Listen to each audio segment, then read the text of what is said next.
Hey everyone, today we're going to be looking into how to master a track, specifically how to know which decisions to make when going about that process. The last thing I want you all to do is to just copy my settings and just be done with it, because I can assure you that sadly doesn't work. So I'm going to go through each and every step of the process and explain to you from top to bottom why I've turned the knobs the way I did. So hopefully that can give you some insight as to how to make your own decisions when mastering your own track. So let's see what we're working with here. This is going to be in your prog metal genre, and it's an unreleased track from my band Regis. So if you like what you hear, maybe consider checking us out on Spotify. That would be pretty cool. But yeah, let's just move on to Reaper and I'll show you how I did everything. So I'm going to play a few parts of the track and I'm going to go back and forth in between the mastered version and the unmastered version so that you can clearly hear exactly what I'm doing to the sound and see for yourself if this video is even worth watching. So yeah, here we go.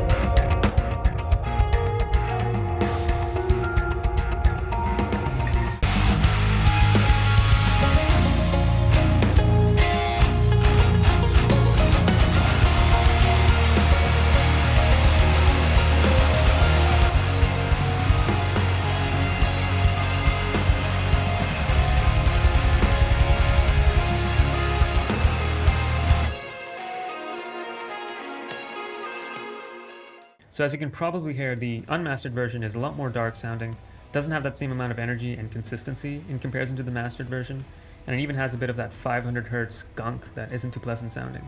And to remedy that, I am using an EQ as my first plugin in my chain. And the one we're going to be using today is the Coffee Pun EQ from Acoustica Audio.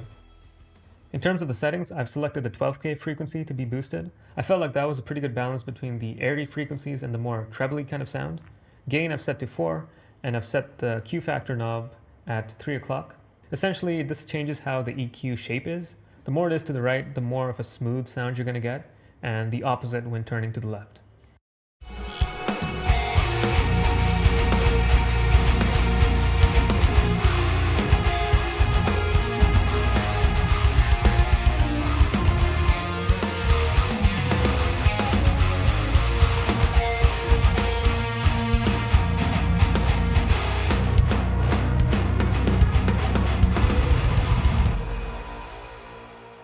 Next up is compression. We're going to be using the Buster SE plugin from Analog Obsession. It's a SSL style compressor and it's a pretty solid choice for this sort of task, for the sound it entails. It's going to make everything sound more glued together, more consistent, give it that energy, and just make everything sound more professional. Okay, so I'm only compressing about 2 dB of gain reduction. That is your general rule of thumb you might want to stick to, because anything more than that you risk squishing your mix a bit too much. So use this as the starting point and then maybe break the rules from there.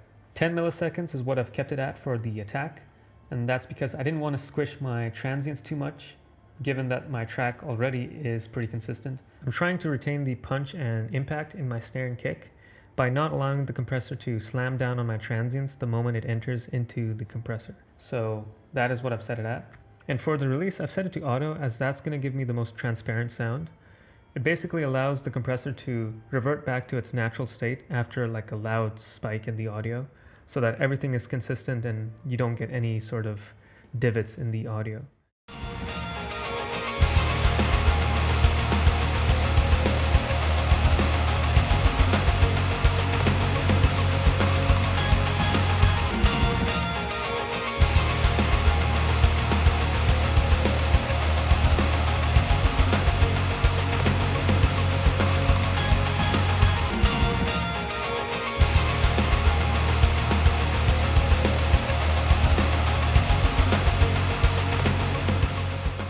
We are now going to look into saturation. This is going to add another layer of harmonic content to our mix, thus increasing its richness and thickness. And we'll be using Saturn 2 from FabFilter to pull this off. And what's great about this plugin is that it is a multi-band saturator, meaning that we can choose exactly where we want to saturate our mix. And in my case, I'm not going to be touching the low end because I feel saturating your low end tends to kill the depth and pureness of the sound. So I'm not going to be doing that on this mix. Okay, so the difference is going to be a little bit more subtle sounding, as the name probably implies right here. But yeah, you should hear the track be a little bit more juiced up and a little bit more full sounding in its frequency response. And this is how I've set up the plugin. 365 is my crossover point, so everything above this frequency point is being saturated, with everything down below not being saturated. And I've selected the subtle tube saturation type, drive at 45%, and I'm just mixing it in at 20%. I just want to sprinkle it in there. I don't want it to be so intense of a sound. And this is how it affects our track. Let's just give it a listen.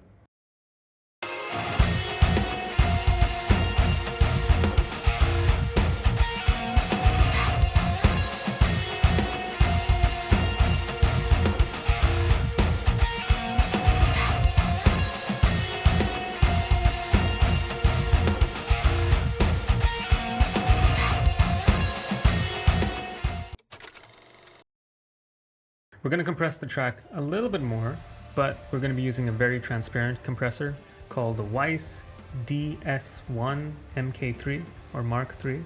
And what we're going to be doing is we're going to be compressing the low end and compressing the high end. This is going to make our track sound a little bit more solid in the low end and a little bit more consistent in the top end. And it's just a sound I really like. It feels like my ears are never missing out on the song when I'm listening to it. So that is why I'm doing it. So I have two instances of the plugin. They're both doing about 2 dB of gain reduction. The first one's handling 200 Hz below, and the second one's handling 1500 Hz or so above. And what I'll do is I'll loop this small section and I'll just bring up the wetness, and hopefully you'll hear what I'm talking about.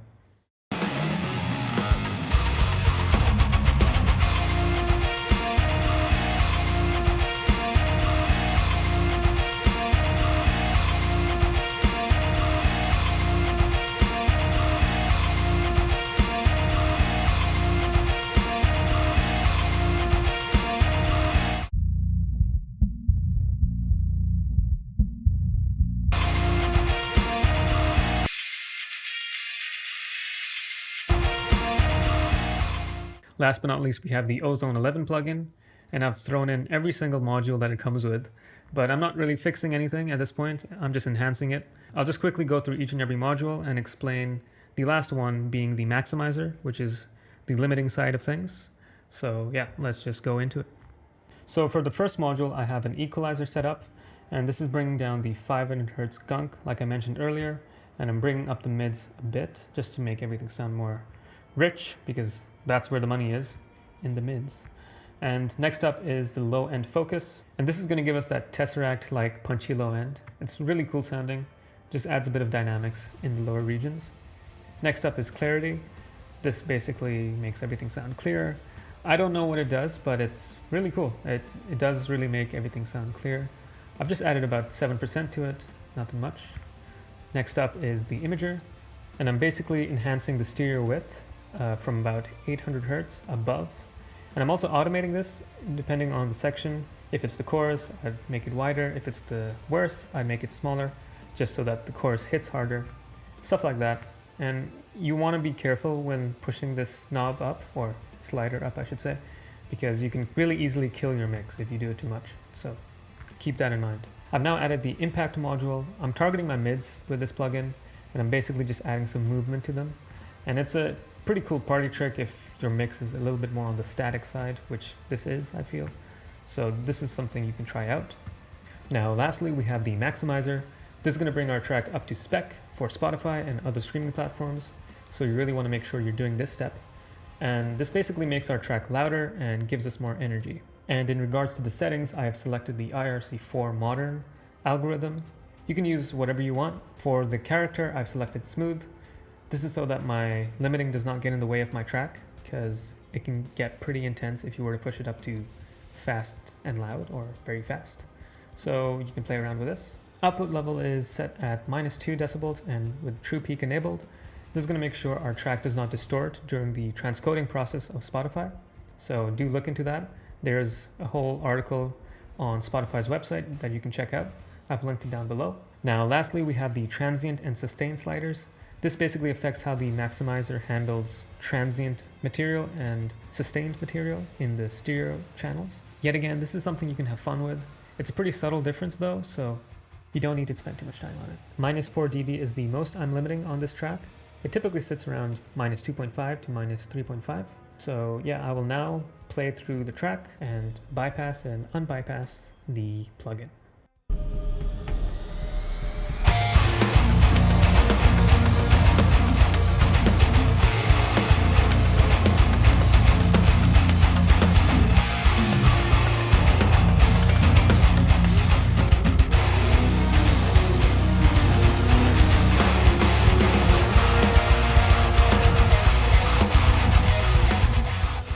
So there you go, that's how I've mastered my track, this specific track. It obviously differs between project to project, but hopefully this gives you a bit of an idea on how to go about that process. And if you want to work with me, you can hit me up on my website at cropcirclestudios.com.